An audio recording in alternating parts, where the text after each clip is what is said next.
Welcome to Keep Rolling, and today we're going to be talking about flat versus anti-rocker setups. I'm going to be going through the pros and cons of these two different types of aggressive skating to help you decide which is right for you. But first, let's play the intro.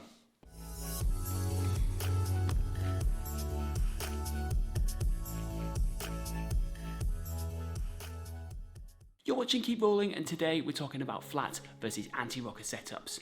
But if we're just meeting for the first time, I'm Chris Chadwick, and at Keep Rolling, I'm making videos about aggressive and big wheel blading.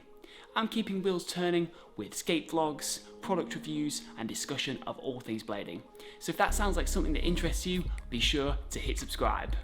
So let's dive right into it with an overview of anti-rocker skating. So with an anti-rocker setup, you'll have one urethane wheel at each end of the frame and then two smaller hard plastic wheels in the middle of the frame which act as an extension of the H-block. So when these two small wheels come in contact with the grinding surface, they will slide in the same way that the plastic in the middle of the frame does. The advantage of this setup is of course that it's great for grinding. You can sit back on the anti-rocker wheels in the knowledge that they'll always slide and you're never going to stick up in the way that you will on a flat setup if you were to catch a wheel.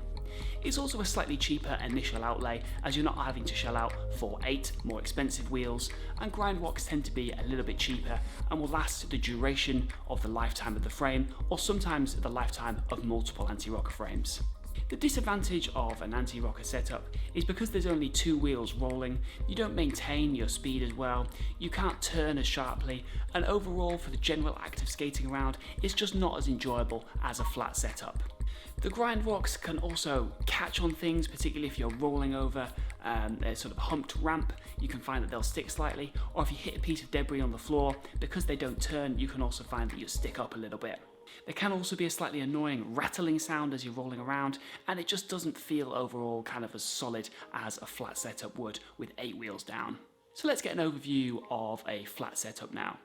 So on a flat setup, there are 4 urethane wheels on each skate, usually all of the same size, and all of which will touch the floor when you're skating. These are separated by an H-block, and this is one of what you think of as a more traditional form of skating. And in the sort of early 90s, when aggressive skating was first rising to popularity, this is how everyone started. But increasingly, as the focus shifted towards grinds, people removed those inner wheels to allow for that larger grinding surface. However, in recent years, flat setups have seen a resurgence as the technology of frames has got much better and the wheel back protection has improved significantly. The advantage of a flat setup is with 8 wheels touching the ground, you've got a much more stable base. These wheels also maintain their speed much more effectively, and overall it's just a much more enjoyable overall skating experience. 8 wheels generally absorb the bumps of the ground much more effectively, which makes street skating much more enjoyable, and also skating between spots is more viable on a flat setup. Furthermore, when it comes to park skating, the better maintenance of speed makes transition skating much easier and more rewarding. The major drawback of a flat setup is the dreaded wheel bite, and this is where one of the middle wheels catches on the grinding surface, and because the wheels are softer and more rubbery, this can cause you to go flying and eat shit. It's a really unpleasant experience when you do catch a wheel, but with modern frame technology, with the wheel bite protection, and with quite a lot of practice and increased confidence, you can find that wheel bites can be reduced to basically nothing. So in summary, an anti-rocker setup is much better for grinding, but comes at the expense of a less enjoyable overall skating experience when you're on the roll. With a flat setup, rolling around is much more enjoyable, more stable, and you maintain your speed better, but comes at the drawback of reduced wheel bite protection. So which one is right for you? Well, really, it comes down to personal preference. In general, I would advise that people first starting out in skating learn on a flat setup, because the focus initially is going to be more on rolling around and less on grinding. So to master the basics, this is definitely a good place to start. Once you're learning grinding, you could try then moving on to an anti-rocker setup, and seeing if you like the sensation, but it may be better to stick with flat if you're not struggling with wheel bite too much, as overall it'll make you a more accurate, more well-rounded skater.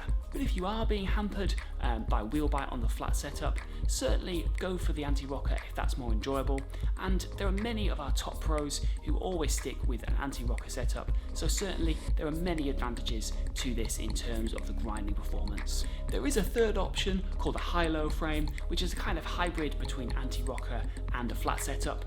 I've done a recent review of the Wish Medium frame, I'll leave a link in the description. So I hope this video has given you a better insight into flat versus anti-rocker skating. Give this a thumbs up if you got value from this review, and leave me a comment and let me know which setup you prefer and what you're riding currently. I'm Chris Chadwick of Keep Rolling, thanks for watching, see you next time.